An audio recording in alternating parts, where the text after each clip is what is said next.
Hi guys, இன்னைக்கு இந்த வீடியோவில் நீங்கள் ரொம்ப நாளாக கேட்டுட்டு இருந்த ஸ்டடி டிப்ஸ் வீடியோ தான் பார்க்க போகிறோம். இப்போ ஸ்டடி டிப்ஸ்ன்னு சொல்லி நான் உங்களுக்கு ஒரு ஷெடியூல் பண்ணி ஒரு மெத்தட் சொன்னேன்னா அது எல்லாருக்கும் சூட் ஆகுமான்னு தெரியல. பட் இருந்தாலும் நான் என்ன மெத்தட் யூஸ் பண்ணேன் அப்படின்றத உங்களுக்கு ஷேர் பண்ணுறேன். நம்ம எல்லாருக்குமே 10th வந்தோடனே ஒரு ஸ்பார்க் வரும், எப்படியாவது படித்து நல்ல மார்க் வாங்கிடணும் அப்படின்னு சொல்லி. எனக்குமே ஸ்கூல் ஓப்பன் ஆனதுமே அப்படி தான் தோணுச்சு. ஸ்கூலில் நடத்துறது எல்லாத்தையுமே வீட்டில் அன்னன்னைக்கு நம்ம படிச்சிடணும் அப்படின்னு சொல்லி ஷெடியூல்லாம் போடுவேன், ஸ்டிக்கி நோட்ஸ்லாம் ஒட்டி வைப்பேன். பட் இதெல்லாம் பண்ணிட்டு அதை நான் ஒழுங்காக ஃபாலோ பண்ணல.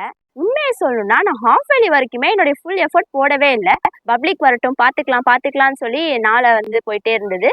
என்னுடைய போர்ஷனுமே நிறைய பெண்டிங்கில் வச்சுருந்தேன். உண்மையாகவே நான் கடைசி 3 மந்த் தான் என்னுடைய ஃபுல் எஃபோர்ட் போட்டு மார்னிங் ரொம்ப சீக்கிரமாக எழுந்திரிக்கிறது, நைட் ரொம்ப லேட்டாக தூங்குறது அப்படின்னு சொல்லி ரொம்ப கஷ்டப்பட்டு படிச்சுட்டு இருந்தேன்.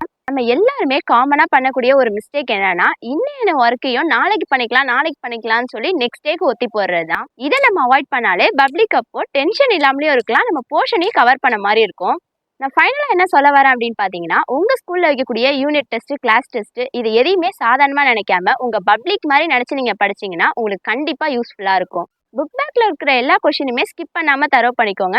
புக்கின்ஸே நீங்கள் கஷ்டப்பட்டு மனப்பாடம் பண்ணணும்னு அவசியம் கிடையாது. எல்லா கான்செப்ட்டுமே அண்டர்ஸ்டாண்ட் பண்ணிக்கிட்டா கரெக்டாக இருக்கும். அப்புறம் முக்கியமான விஷயம் கைஸ், நீங்க படிக்கிற டைம் ஷெடியூலையும் கமெண்ட்ல சொன்னீங்கன்னா பார்க்குறவங்களுக்கும் யூஸ்ஃபுல்லா இருக்கும். ஓகே கைஸ், எல்லாருக்குமே ஆல் தி பெஸ்ட். யாரெல்லாம் ஹார்ட் ஒர்க் போட ரெடி ஆயிட்டீங்களோ மறக்காம கமெண்ட்ல ஃபயர் எமோஜி போடுங்க. பாப்போம் எத்தனை பேர் ரெடியா இருக்கீங்கன்னு. Bye bye.